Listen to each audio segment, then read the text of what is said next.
Alright, first off, I would like to announce best team name for the season. The nominees are Favre's Ramrodders, great call by Brandon using one of the more likable characters in movie history, Rod Favre from the Super Troopers. Romalicious, Wayne, your team embodied the crying woman wearing the pink Romo jersey in the NFL commercials. And Saragusa's man boobs. Anytime an elite player like Tony Saragusa can be combined with the word man boobs, you know you've got something special. Amazingly, out of nowhere, the winner is the Fussy Dusties, who get the nod despite not being on the nomination list. Now for worst team name, the nominees are Who's Your Daddy, who makes the list due to the all-capitalization of his name along with 3 exclamation marks. Free Peyton with an E, and an ill-fated move by Richard made a mid-season team name change from Who Dat to Free Peyton, and in the process misspelling the name Sean Payton, his favorite team's coach. The Brew Crew, Joel, because your name, it was very difficult to come up with alternate funny team names in the Commish notes, so that's the reason why you made the list. And the winner is Free Payton with an E, of course. Now for some preseason awards. Best draft pick. Heavy hitters, Alfred Morris, 15th round. Through week 15, ranks as the 8th best running back in fantasy, averaging 13.21 points per game. Saragusa's man boobs, Randall Cobb, 13th round pick. Through week 15, ranks as the 10th best wide receiver, averaging 10.6 points per game. Romalicious, Russell Wilson, 15th round pick. Through week 15, ranks as the 13th best quarterback, averaging 19.14 points per game. Could be a great keeper for Wayne next year. Never mind. Wait. And the winner goes to the heavy hitters. Pretty impressive to draft the 8th best running back in the last round of the draft, considering I had no clue who the heck Alfred Morris was at the beginning of the season, and the fact that it's a Mike Shanahan running back. So, great call with that. Now moving on to the worst draft pick of the year, we have the ball and click, Jonathan Baldwin, 11th round. Quoting Big Mike, a very high-ceiling wide receiver. He's currently ranked as the 96th best wide receiver, averaging 2.29 points per game. Who's Your Daddy? Greg Jennings, first round. Despite being a first-round pick, Greg Jennings is currently ranked as the 105th receiver this year, averaging 1.86 per game. Fussy Dusties. Tim Hightower, 10th round pick, managed to have exactly the same number of carries as I do through week 15. And in a landslide, Who's Your Daddy wins with Greg Jennings. Dave, look on the bright side. At least you've been able to enjoy all the deodorant commercials this season. No nominees for this one, but a team that exceeded pre-draft projections. Wide right went from 3-10 and an 11th place projection to 7-6 and a 4th place regular season finish. Team that fell pre-draft projections. Who's Your Daddy incredibly had a 3rd place 9-4 projection, only to finish in last place at 3-10. Next category, biggest upset of the year. PRC handing the heavy hitters one of 2 regular season losses, winning a week 2 matchup 97.92 to 91.14. Fussy Dusties for knocking out the heavy hitters in the semifinals 104.3 to 64.08. And our third nominee, any victory Who's Your Daddy had this season.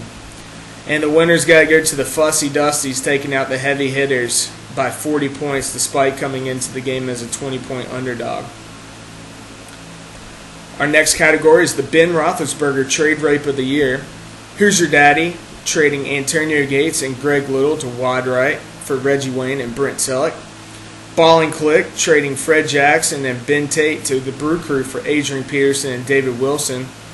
PRC trading Owen Daniels and 10th round pick for Rashard Mendenhall and a 9th round pick. All 3 were very worthy candidates and had their pluses and minuses, but nothing stacks up to the effect of the Ball and Click and Brew Crew trade over the course of the season. Next, we have the Frank Ricard Tank of the Year Award. The Brew Crew for trading 3 out of his 4 best players to move up from the first pick in the 4th round to the last pick in the 3rd round, and the first pick in the 10th round to the last pick in the 9th round. If you're keeping score at home, Joel traded all those players to move up 2 spots in the draft total. Great trade, Joel.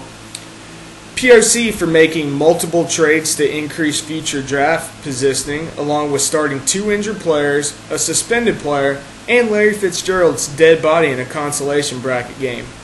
Mullis made a strong push at the end, but nothing beats the Brew Crew. The Andrew Luck Rookie of the Year award. The heavy hitters took the league by storm, finishing in first place and the most points in the regular season. Unfortunately, their season came up short, losing in the playoffs to the Fussy Dusties, who happened to be our second nominee.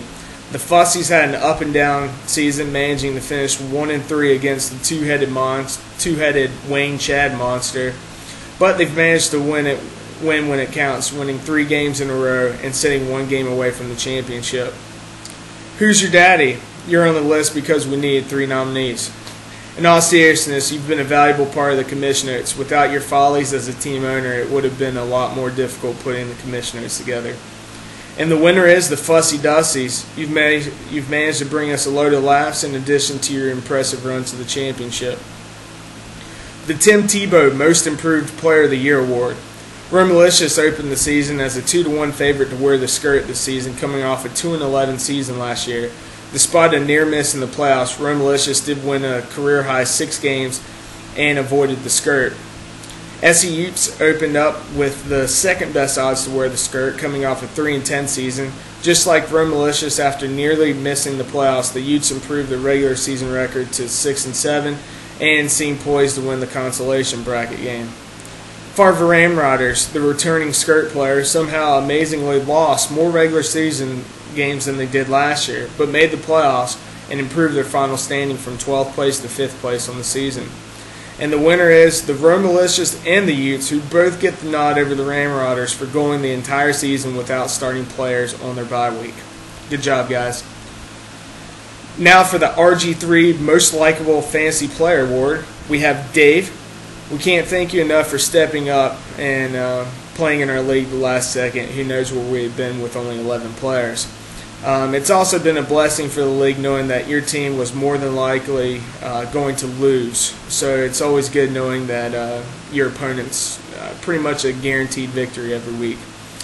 Wayne, you started the league off right, hosting a very solid draft party and the many laughs from drafting Tony Romo in the first round, dropping him, and then begging the league to pick him back up. Myself, I'd like to thank myself for making this league a lot more entertaining with my witty anecdotes provided in the Commish Notes each week. And the winner is Wayne. Congrats. Now for the Phil Rivers Least Likeable Fantasy Player Award. Joel, you've terrorized the league all year with your terrible trade requests, only to sell your team to Rob Reyes at the end of the year. Mullis lands here for multiple reply-all email feuds with the Commish, your tank job in the consolation bracket, and for most importantly being Mark Mullis. Myself for my hand in the reply-all email feuds, my glorious run to the championship, and the smack talking from the Commish Notes. Joel made a strong push this year, but just like in years past, Mark Mullis is the hands-down winner.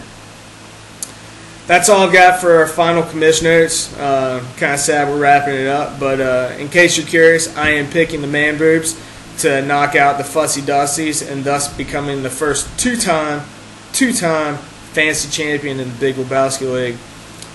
Thank you all for by far my funnest fantasy football season ever.